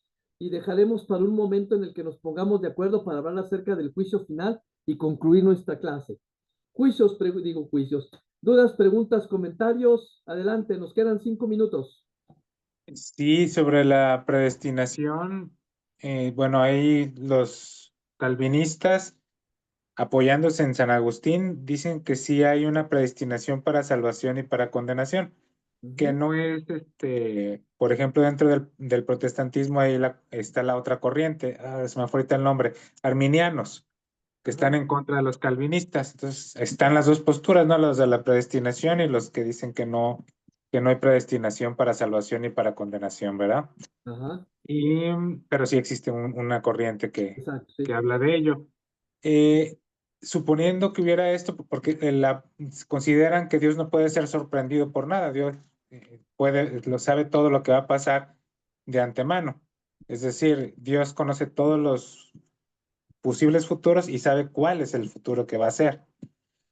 Y en esto se apoyan, por ejemplo, en el mejor de los mundos posibles de Leibniz. Ujú, O sea, Dios ha permitido el mejor de los mundos posibles en el que se condena la menor cantidad de gente y que ya vio todas las posibilidades. O sea, los que se van a condenar es los que se iban a condenar en cualquiera de los mundos posibles.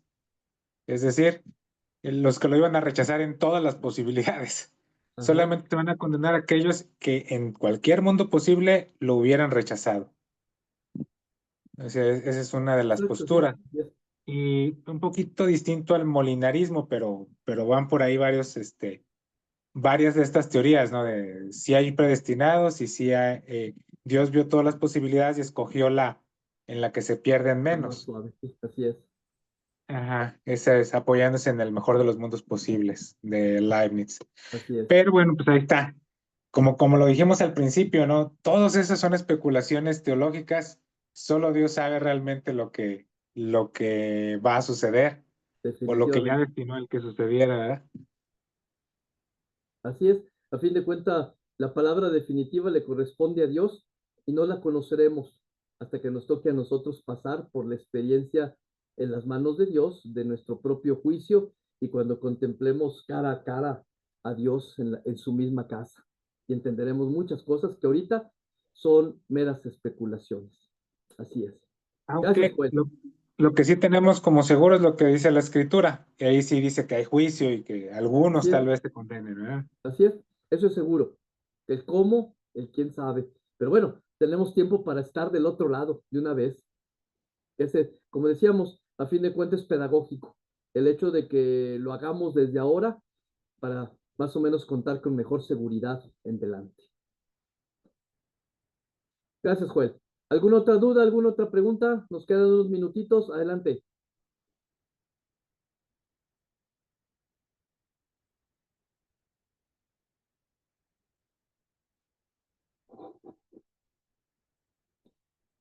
Nada, todo bien. Señora Benita, Rodolfo, Dalia, Jessica. Sí, maestro, Sí, yo adelante. nada más quería hacerle un comentario y a ver usted de su conocimiento qué Adelante. opina. Dentro de los señores que ahora han salido, que se dicen cabalistas, dicen que el infierno es vivir en el miedo por falta de fe, ¿verdad? En el Ujú, Creador, en el Todopoderoso. Y el paraíso es vivir sin miedo. ujú. Así de simple que los dogmas y las religiones y todo se complican mucho la vida al ser humano, ¿verdad? Sí, Pero que la verdad es ser buena persona y estar en paz y estar pues con fe, ¿verdad? En que todo fluye, que todo es para bien, pues es estar en el paraíso. No sé usted qué definitivamente, señora opina. Benita. Totalmente de acuerdo con usted en el sentido de yo no me levanto todas las mañanas pensando en ser bueno para no ir al infierno. Yo me levanto todas las mañanas en ser bueno y en hacer lo mejor posible para hacer feliz a mi familia, para hacer las cosas bien y para aportar lo más que se pueda para que los demás estén bien. En realidad no es que uno se levante pensando en voy a ir al cielo o voy a ir al infierno, sino en vivir felices desde ahora. Y me parece definitivamente que al fin de cuentas vamos a vivir las mismas categorías. Eso que hemos hablado del infierno como la separación absoluta de Dios, que a fin de cuentas recae en frustración, recae en tristeza, recae en melancolía, es quien vive el infierno desde esta propia vida. O sea, aquel que vive melancólico, el que vive frustrado, el que vive sin alegrías, el que vive sin gusto, por decisión personal, no porque esté enfermo, no porque hay una situación psicológica o psiquiátrica que le estén afectando. Entonces, dentro de esa perspectiva, estas personas tienen mucha razón cuando dicen que el cielo y el infierno se hacen desde aquí. Es decir, la felicidad y la plenitud de la vida hay que vivirlas desde aquí. La infelicidad y la frustración, pues lamentablemente también hay quien escoge hacerlo desde aquí. Y lo que sigue después, pues hasta que no nos toque a nosotros vivirlo. En realidad ni ellos ni nosotros podemos afirmarlo con total certeza, puesto hasta que no nos toque vivir nuestra propia muerte, enfrentaremos qué hay después de ella. De eso hay que esperar. Lo demás son, son tanto elucubraciones nuestras como elucubraciones de ellos. Gracias, señora Benita. Sí, gracias a usted, maestro. Buenas noches. Buenas noches. ¿Alguien más? Adelante.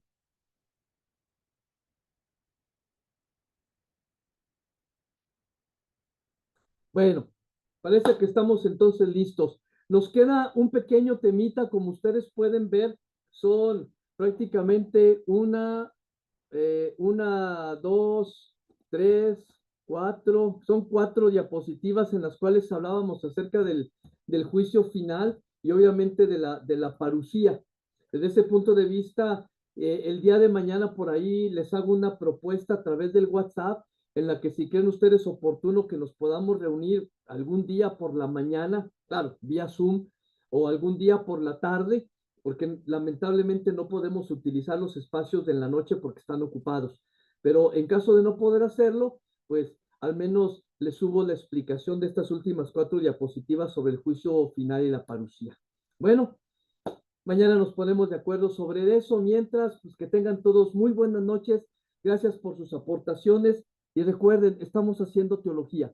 Queremos dar lo que son los puntos básicos de lo que es la doctrina de nuestras iglesias. Y a partir de la doctrina de las iglesias es como tenemos que enseñar a los demás. Obviamente, también después de hacer nuestra propia reflexión teológica, después de llegar a nuestras propias conclusiones y esperando que esta reflexión y estas conclusiones nos ganen un lugarcito por allí en la bienaventuranza que nunca se acaba.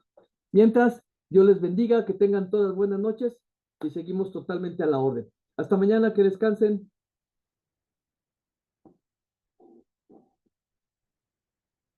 Hasta mañana, pues, gracias.